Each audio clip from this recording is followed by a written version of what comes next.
Vidyadan Foundation for Education, in collaboration with Society for Integrated Development of Himalayas, organized a seminar on Indian perspectives of education from 20th to 23rd September 2012.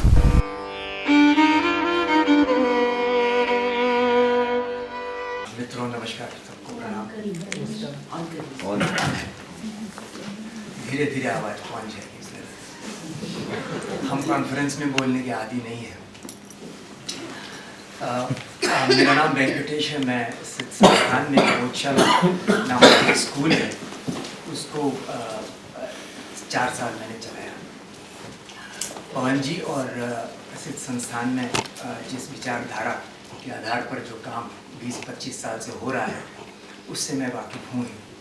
और क्योंकि इस सत्र का विषय ऐसा ही कुछ प्रयोग पर आधारित है, तो तेजी जी ने कहा था कि क्यों ना हमारे स्कूल में एक छोटा सा, बहुत ही छोटा सा प्रयोग हमने जो किया उसकी बात क्यों ना रखी जाए।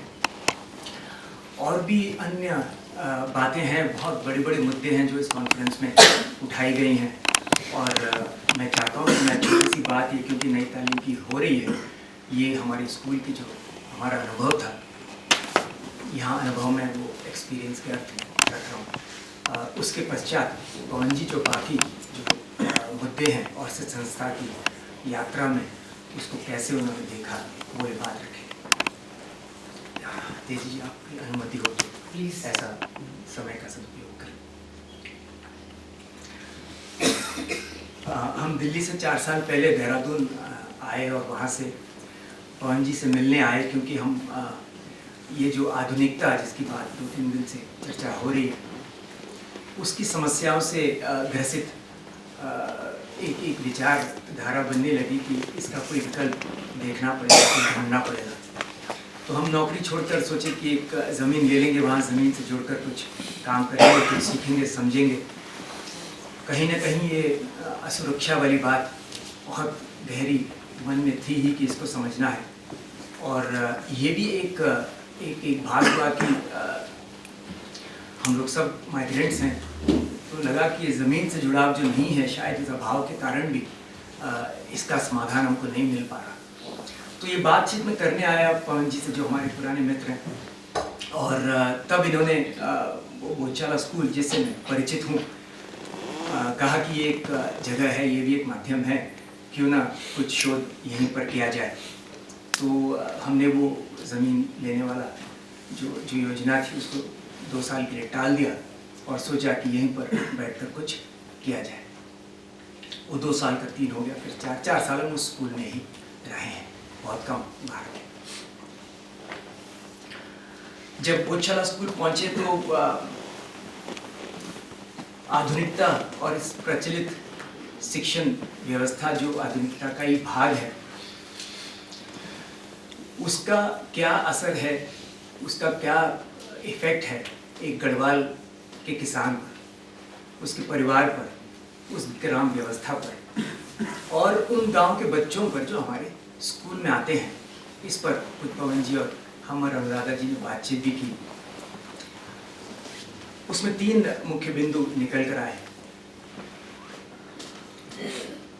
पहला बिंदु ये कि जो भी इस शिक्षण व्यवस्था से और उसके बच्चे के माध्यम से उसके परिवार तक जो भी पहुंच रहा है स्कूल से, उसमें एक तो सही सूचना नहीं पहुंच रही है और पूरी सूचना नहीं पहुंच रही। ये एक बात हमको लगी। दूसरी बात हमको ये दिखाई दी कि स्कूल और स्कूल का कार्यक्रम जिस तरह से, मैं आज जब स्कूल कहूँगा तो ये आधुनिक शिक्षा व्यवस्था की बात हो रही।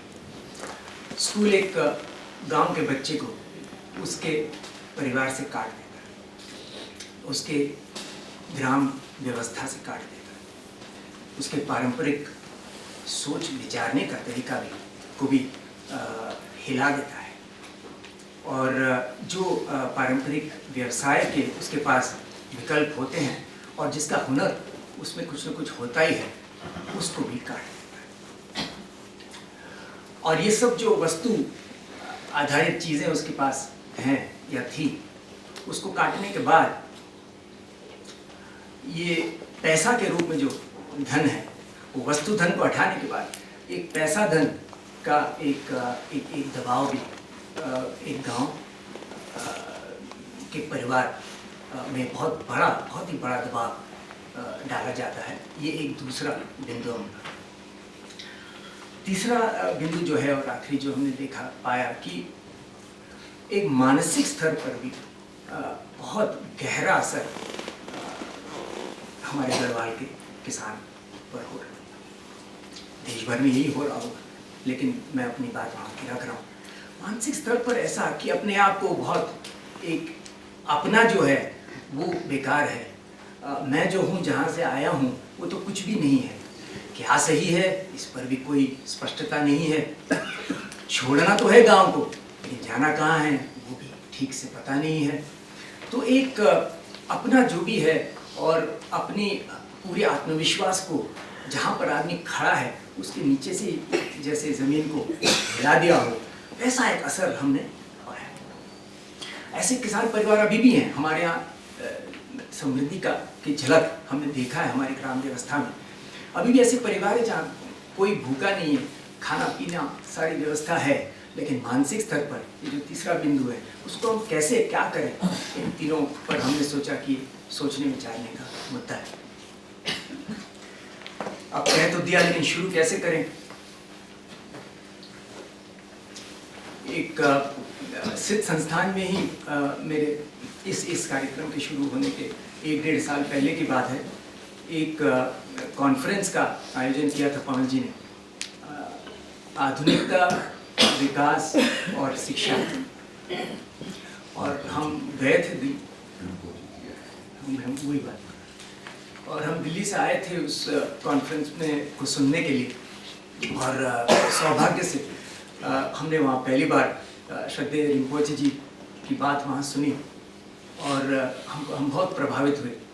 और कुछ समय लेकर कुछ प्रश्न के साथ इनके पास गए, तो इन्होंने एक बात वहाँ रखी। शिक्षा के ही बारे में बात हो रही थी कि जब एक शिक्षक तैयार होता है, वहाँ से शिक्षा का काम शुरू होता है। तो ये बात 1-1.5 साल पहले की थी, लेकिन मेरे मन में जैसे कि ताज़ा हो ये बात रही थी।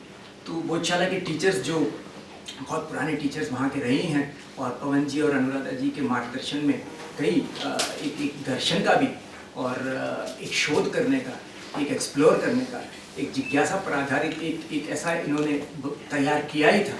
तो टीचर्स को बुलाकर हमने बोला कि क्या करें भाई, ये बात तो है मेरे मन में, और कि क्या हम सब अपने आप को तैयार मानते हैं कि एक शिक्षक हो गए हैं। तो हम सब ने कहा ये तो है नहीं, हम तो हैं। तो दूसरा प्रश्न ये अपने आप निकला कि क्या हम तैयार होने के लिए तैयार हैं। तो ये मन से सुना सबने और स्वीकारा कि हम तैयार होने के लिए तो तैयार हैं। और वहाँ से हमारा इस कार्यक्रम का श्री गणेश हुआ। तो पहला जो मुद्दा था कि सही सूचना नहीं पहुँच पा रही है और पूरी सूचना नहीं पहुँच पा रही है। ये बहुत बड़ा मुद्दा है। ये सिर्फ ग्रामीण स्कूल के लिए नहीं है, और भी स्कूल के लिए है ही। ये पूरा समाज में इन्फॉर्मेशन का जो प्रोसेसिंग हो रहा है और जिस तरीके से मिल पा रहा है लोगों को, तो उसको कैसे किया जाए। तो उसके लिए हमने एक चीज़ पाया, हमने खुद कुछ शोध की, और एक तो हमने पाया कि धर्मपाल जी के ये किताब जो है वो एक बहुत अच्छी शुरुआत है हमारे लिए खुद पढ़ने के लिए और फिर उसका उपयोग करने के लिए। धर्मपाल जी ने बहुत कमाल का शोध किया है, और पवन जी और डिटेल में इसके बारे में बताएंगे। वहाँ पर एक मूल बात जो है, हम जब सूचना की बात करते हैं, सिर्फ ये नहीं कि आज यहाँ क्या हुआ, क्या घटना घटी, हम उस प्रकार की सूचना की नहीं बात कर रहे हैं। हम सूचना की बात कर रहे हैं कि अगर एक प्रकार की अर्थव्यवस्था एक गढ़वाल के ग्रामीण क्षेत्र में एक प्रकार की अर्थव्यवस्था थोपी जा रही है, तो क्या है, और जिसको निकाला जा रहा है वो क्यों निकाला जा रहा है, क्या ये सब हम पूरी तरह से समझ सकते हैं क्या। परिवर्तन इतना तेजी से हो रहा है, क्या हम सब ठीक से इन सब को समझ पा रहे हैं क्या। समझने के लिए वस्तु के रूप में क्या ठीक से सूचना, पूरी सूचना सही स्रोत से मिल पा रहा है क्या। इस मुद्दे को लेकर हमने एक तो धर्मपाल जी पाया ही एक स्रोत, और अन्य स्रोत भी थे। एक अदर इंडिया प्रेस नाम का है ऑर्गेनाइजेशन गोवा में, जहाँ किताबें वैकल्पिक सोच विचार और शोध की किताबें छपती हैं, तो हमने वो भी उन किताबों का भी हमने प्रयोग किया। क्योंकि ज़मीन से जुड़कर काम करने का बहुत मन था, और हाथ में देहरादून से आते वक्त ही मैं एक सुभाष पालेकर जी का किताब पहली बार हमने देखा और उसको लाए थे। तो सुभाष पालेकर जी और फिर साथ में फुको का और भास्कर सावे जी, इन सब की लिखित निबंध या किताबें जो एक समाज कैसी चल रही है उस पर एक उनका पूरा अनुभव आधारित एक व्याख्या जो है वो सब पढ़ने का अवसर हम टीचर्स को मिला सबसे पहले। साथ में और भी स्रोत हैं, छोटे छोटे बहुत हैं। एक एनी लेनर्ड नाम की एक अमेरिका की एक ग्रीन पीस की एक्टिविस्ट रही हैं, जो फिल्में बनाती हैं, छोटी छोटी फिल्में। एक स्टोरी ऑफ स्टफ नाम से उसने बनाया, और फिर कई और भी बनाए हैं जो हमको बहुत अच्छा लगा। कई लोग, इससे पता चला कि अंतर्राष्ट्रीय स्तर पर लोग हैं जो सोच रहे हैं इस बारे में कि धरती ये बीमार कैसे हो रही है और इसका मनुष्य के आचरण से इसका क्या संबंध है।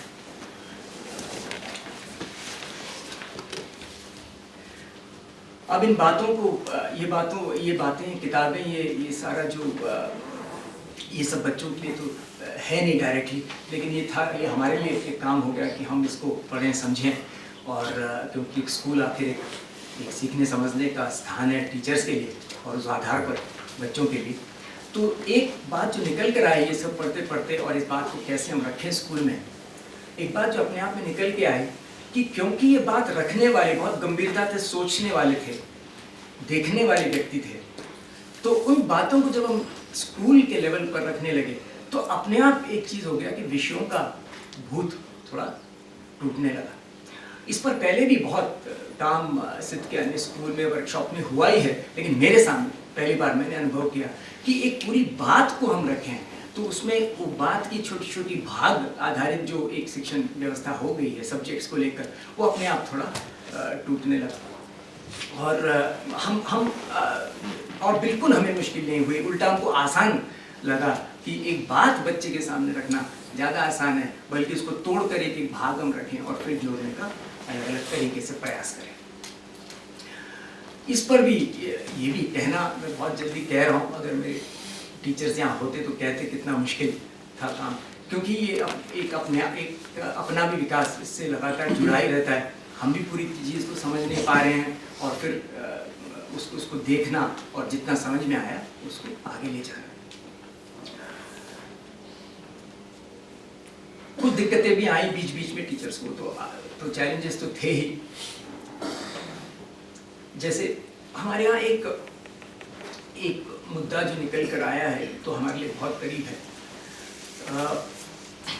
जैसे एक क्लास में एक टीचर विद्युत ऊर्जा के बारे में विज्ञान की क्लास में बात रखता है कि विद्युत कितनी बढ़िया चीज़ है, इसको कैसे इसका लिया जाए, इसका प्रोडक्शन। और दूसरी एक क्लास में एक सामाजिक विज्ञान की क्लास में एक टीचर बच्चों को कहता है कि कैसे पूरा पर्यावरण और हमारे जंगल का सब नाश हो रहा है हाइडल प्रोजेक्ट्स। वो एक और प्रस्ताव वहाँ बच्चों का। और तीसरी जगह एक कंटेम्प्रेरी हिस्ट्री इतिहास में वहाँ किताब में लिखा है, हम हर चीज़ किताब का पढ़ाएंगे, लेकिन किताब में लिखा है कि big dams are the temples of modern India. ऐसा कोई हमारे किसी ऊंचे पद पर लिखा है। तो ये बातें तो ये उदाहरण के रूप में दे रहा हूँ, क्योंकि हमको सबसे पहले तभी मुझे पता चला कि यार ये, क्योंकि हमारी चर्चा जो क्लासेस में हो रही थी वो इन सबको मिलजुल कर होने लगी थी।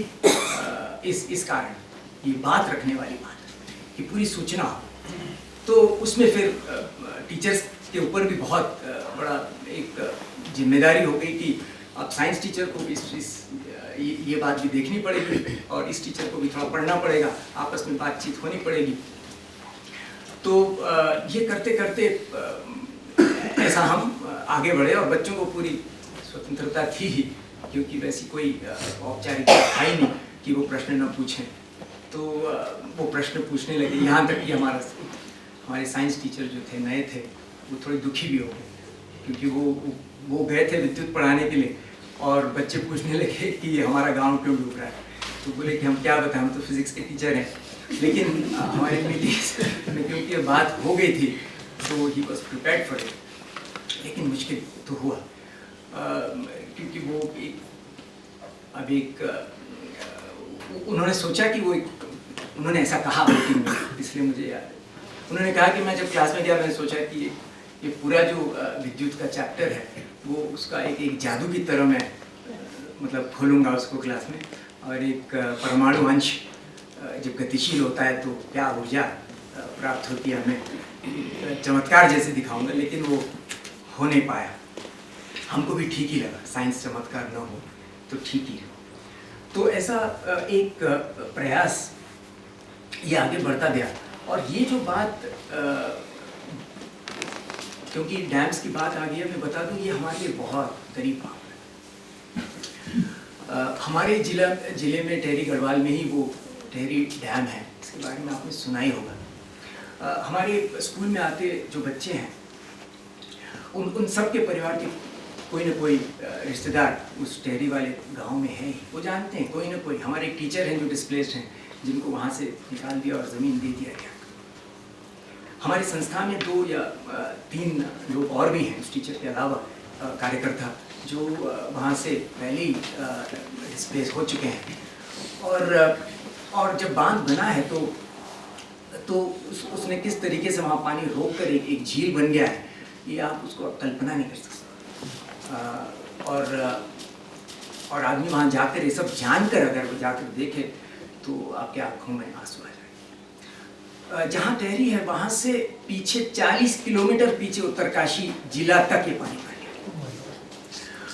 उन्होंने ये बनने में तो 20-25 साल लगा, लेकिन उसके बाद जब इसको फाइनली बंद हो गया और पानी इकट्ठा होना शुरू हुआ, 3.5 साल लगे। एक बहती हुई गंगा को 3.5 साल लगे वहाँ पानी जमने में उस हाइट तक। हाँ, कि और पीछे वो रुकता गया। अब 40 किलोमीटर एक ऐसा वाटर बॉडी है, एक मरा हुआ पानी जैसा, उसमें उसका पर्यटन स्थान अब बना रहे हैं। मोटर बोट चलेगी। हमने सुना कि महाराष्ट्र की क्रिकेटर हैं जिसको भगवान मानते हैं, वो भी कुछ ज़मीन वहाँ बगल में ले रहे हैं। वहाँ उनको फास्ट मोटर बोटिंग का शौक है।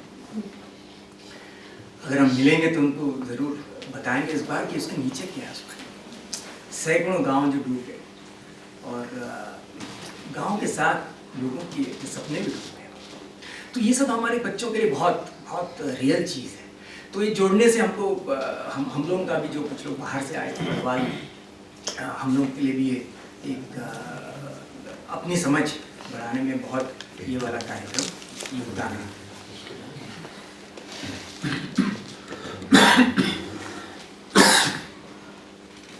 अब दूसरी बात पर आते हैं। दूसरा जो बिंदु मैंने बताया, हम देखते हैं कि बच्चा अपने गांव से कट जाता है, ग्रामीण व्यवस्था से कट जाता है, परिवार से कट जाता है। तो इस पर पहले से ही सिद्ध संस्थान में पवन जी और अनुराधा जी ने 10 साल से या 12 साल पहले ही शुरू कर दिया था एक स्थानीय परिवेश से सीखना समझना।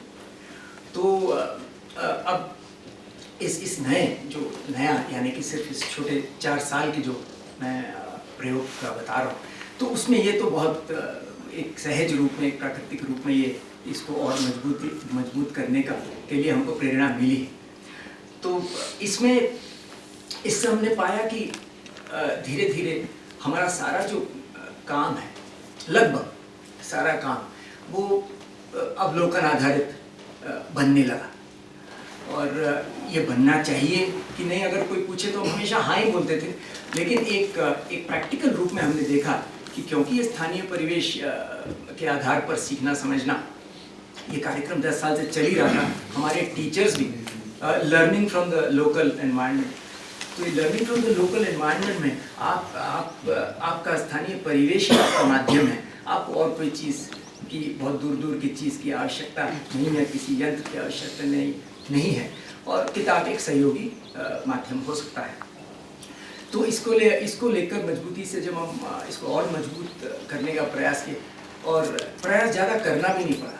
हमारे बच्चे जो हैं, जो अभी भी ग्रामीण परिवार से आते हैं, जहाँ गांव की व्यवस्था अभी भी लगभग चल रही है, अब धक्के खा खा के चल रही है क्योंकि ऐसा बन गया है बाहर का दबाव, लेकिन अभी भी वैसे चल रही है।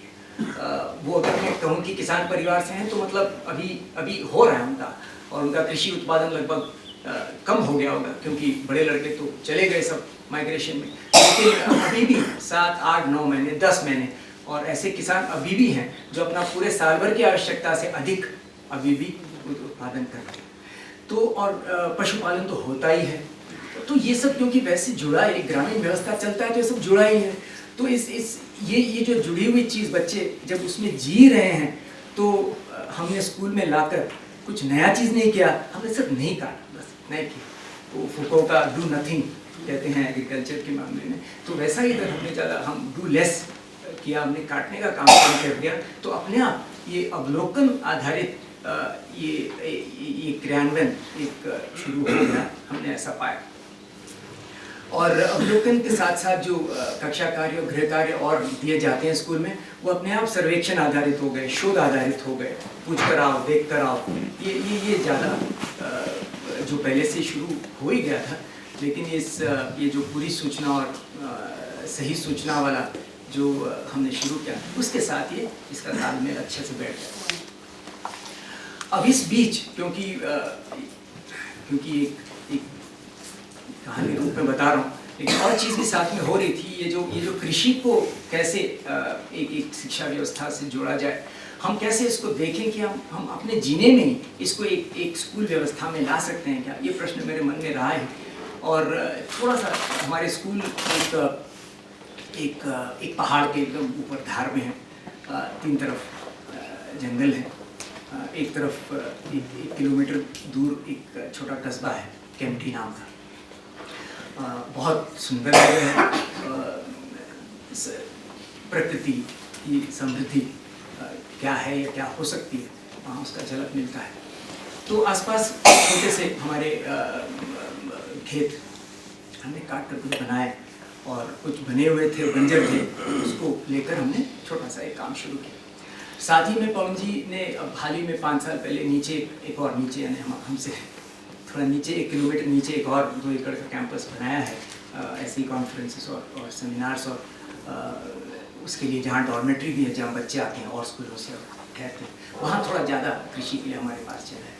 तो इन दोनों उस जगह का भी हमने सदुपयोग किया, और इन 3 सालों में हमने हमारे लिए भी एक सीखने का एक अवसर था। हमने बहुत सारा उत्पादन किया वहाँ। हल्दी हमने हमारी आवश्यकता से अधिक हल्दी, हमारी आवश्यकता से अधिक अदरक, हमारी आवश्यकता से थोड़ा कम सब्जियाँ, और हमारी आवश्यकता से थोड़ा कम दालें।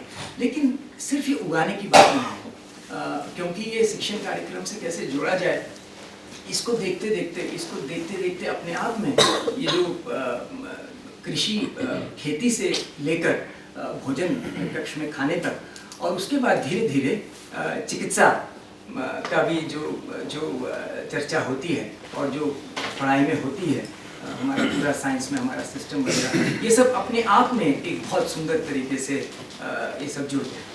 तो ये बहुत रसोई बन गया हमारा चिकित्सालय भी स्कूल में, और जो स्थानीय पारंपरिक उपचार घरों में होते हैं, उसका बच्चों चर्चा तो होती ही रही क्लासेस में, लेकिन उसका हमने जीकर इस्तेमाल भी किया है 3 साल।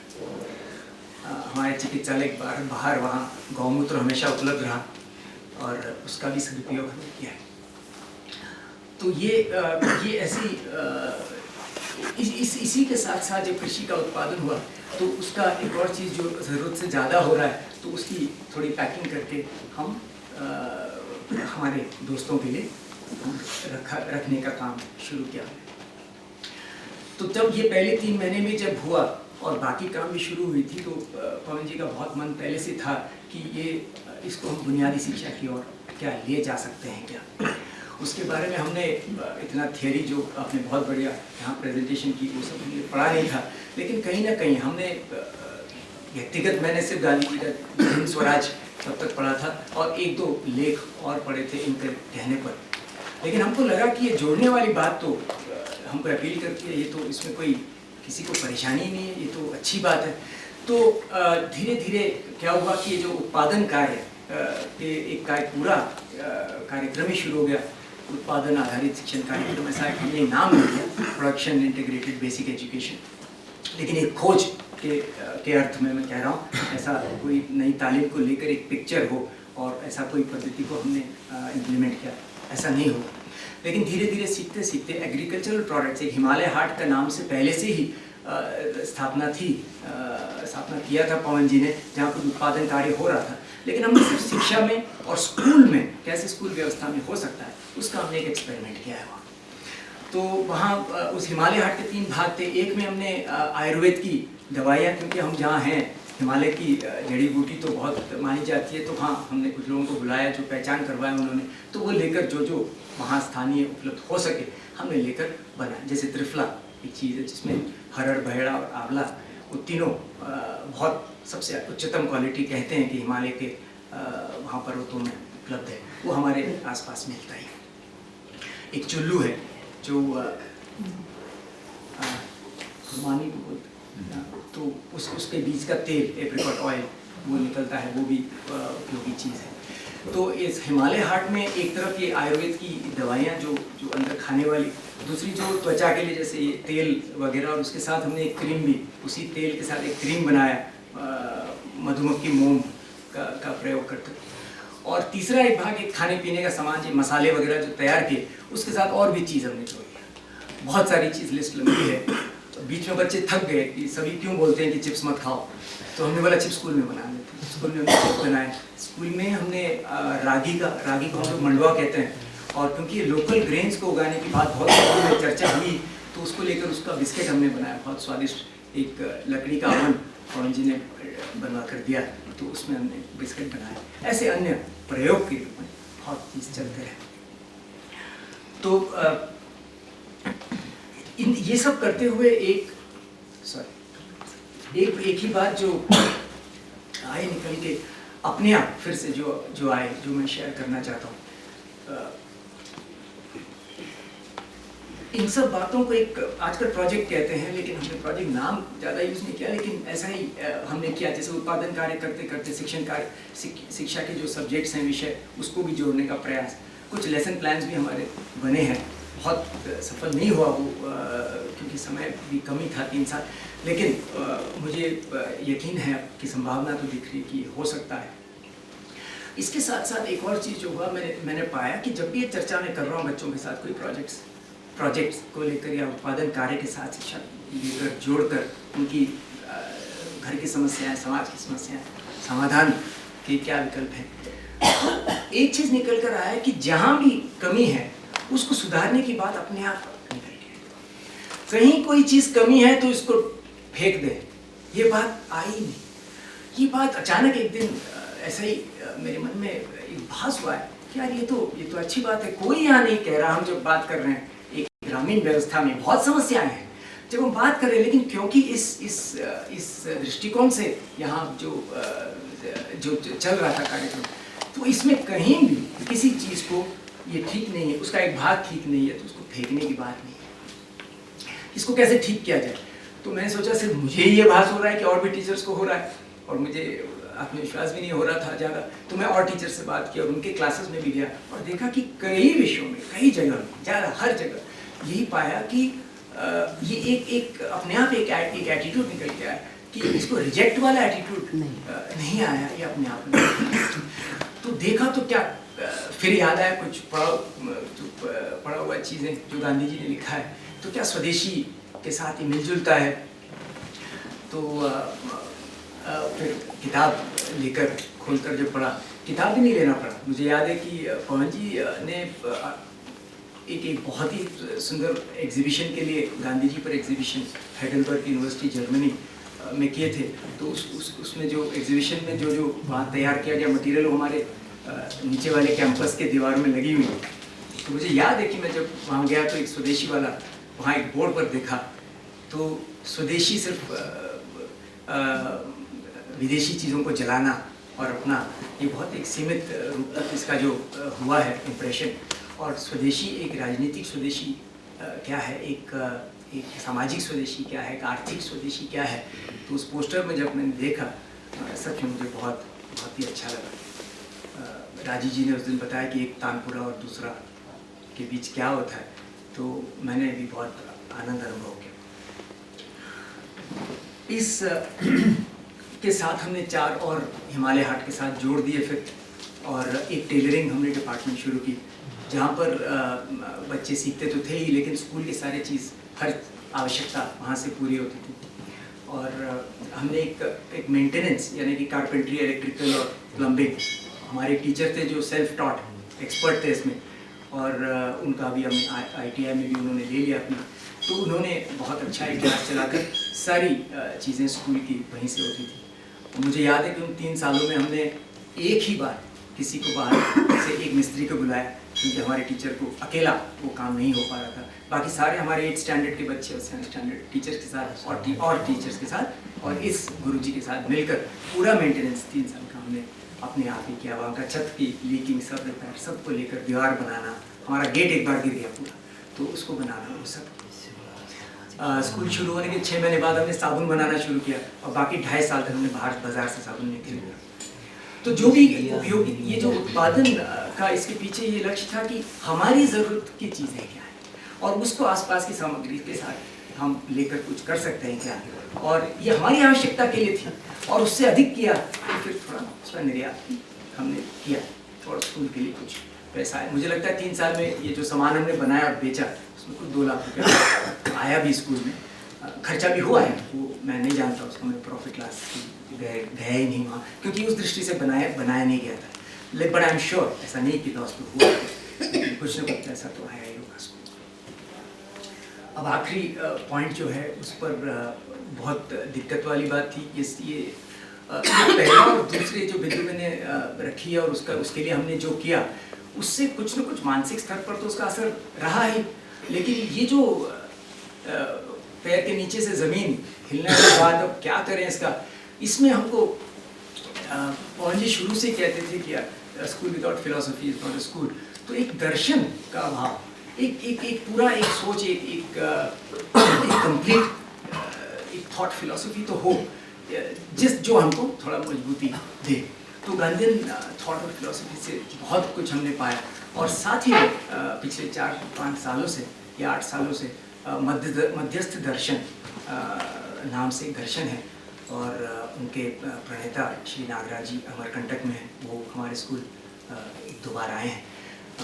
उनका भी दर्शन, और जो जिस प्रकार से वो रखते हैं एक पूरी बात शिक्षा की, समाज की और प्रामाणिकता की, हमको लगा कि हम अभी छात्र हैं, उसका अध्ययन कर रहे हैं, लेकिन ये भी एक दर्शन, एक स्कूल की आवश्यकता को पूरी करने के लिए जितना उत्पादन कार्य किया, एक दर्शन का भी आवश्यकता है, ऐसा हमको लगा।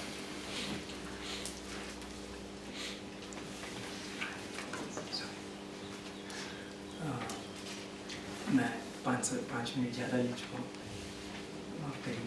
तो आखिरी बात मैं सिर्फ ये कहूँगा, उपलब्धियाँ, समस्या इन्होंने कहा बताइए, वो मैं पवन जी पर छोड़ देता हूँ, वो वाला भाग समस्याएं और उपलब्धि ये बता दें। 15 मिनट तो बता दें, और व्यक्तिगत मैं सिर्फ ख़त्म करना चाहूँगा अपनी एक उपलब्धि बताने। ये सब देख समस्या तो बहुत है, आधुनिकता का दबाव इतना है कि हम इधर 2 प्रस्ताव देते हैं, वहाँ से 20 प्रस्ताव आते हैं, हम 2 कदम यहाँ से उठाते हैं, वहाँ 20 कदम, और बहुत बल है उस पर। लेकिन फिर भी हमने जो पाया, क्योंकि बहुत सारे लोग आते हैं हमारे स्कूल में, शुरुआत में तो मुश्किल होता ही है। ये गाय और गांव और गांधी, ये तीनों शब्द किसी को स्वीकार ही नहीं होता शुरू। लेकिन हमने पाया कि अगर ठीक से बात किया जाए, क्योंकि हमारे यहाँ जब आते हैं, ऐसा ही कैंपस है हमारा, थोड़ा दूर है, शांत है, लोग आते हैं तो 4 दिन तक रहते हैं, तो ऐसे वातावरण में बात हो सकती है, ऐसा हमको वो एक संभावना मुझे दिख रही है।